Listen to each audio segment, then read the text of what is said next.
Certificate కోసం Singapore వెళ్లిన Pawan Kalyan action shoot లో బిజీగా తమ్ముడు. మార్షల్ ఆర్ట్స్ నేర్చుకుంటున్న సమంత, ఇటలీలో ఎంజాయ్ చేస్తున్న పూజా హెగ్డే. ఈ ఇంట్రెస్టింగ్ న్యూస్ తో పాటు ఇండస్ట్రీ హ్యాపెనింగ్ అప్డేట్స్ బ్రీఫ్ గా చూద్దాం. పవన్ కళ్యాణ్ సింగపూర్ వెళ్లారు. తన భార్య అన్న సింగపూర్ యూనివర్సిటీ నుంచి మాస్టర్స్ డిగ్రీ అందుకుంటున్న సందర్భంగా పవన్ కళ్యాణ్ వెళ్లిన వీడియో సోషల్ మీడియాలో వైరల్ అవుతోంది. నితిన్ లయ లీడ్ రోల్స్ లో వేణు శ్రీరామ్ డైరెక్షన్ లో తెరకెక్కుతున్న తమ్ముడు సినిమా ప్రస్తుతం భారీ యాక్షన్ సీన్స్ షూట్ చేస్తోందని తెలుస్తోంది.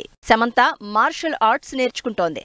రాజ్ డీకే ప్రొడక్షన్ లో ఆదిత్యరాయ్ కపూర్ తో సమంత చేస్తున్న యాక్షన్ వెబ్ సిరీస్ కి సంబంధించి మార్షల్ ఆర్ట్స్ నేర్చుకుంటున్నట్లు తెలుస్తోంది. మహేష్ బాబు తన కూతురు సితార 12వ బర్త్డే సందర్భంగా సోషల్ మీడియాలో విషెస్ పోస్ట్ పెట్టారు.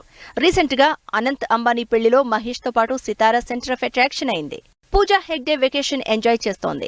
బాలీవుడ్ లో షాహిద్ కపూర్ తో దేవా సినిమా చేస్తున్న పూజ ప్రస్తుతం ఇటలీలో వెకేషన్ కి వెళ్లిన ఫోటోలు సోషల్ మీడియాలో పోస్ట్ చేసింది. రాగ్ మయూర్, ప్రియా వడ్లమాని జంటగా నరేష్, శ్రీలక్ష్మి లీడ్ రోల్స్ లో అనురాగ్ డైరెక్షన్ లో తెరకెక్కుతున్న ఇంట్రెస్టింగ్ సినిమా వీరాంజనేయులు విహారయాత్ర సినిమాకు సంబంధించి మోషన్ పోస్టర్ రిలీజ్ చేసింది టీమ్.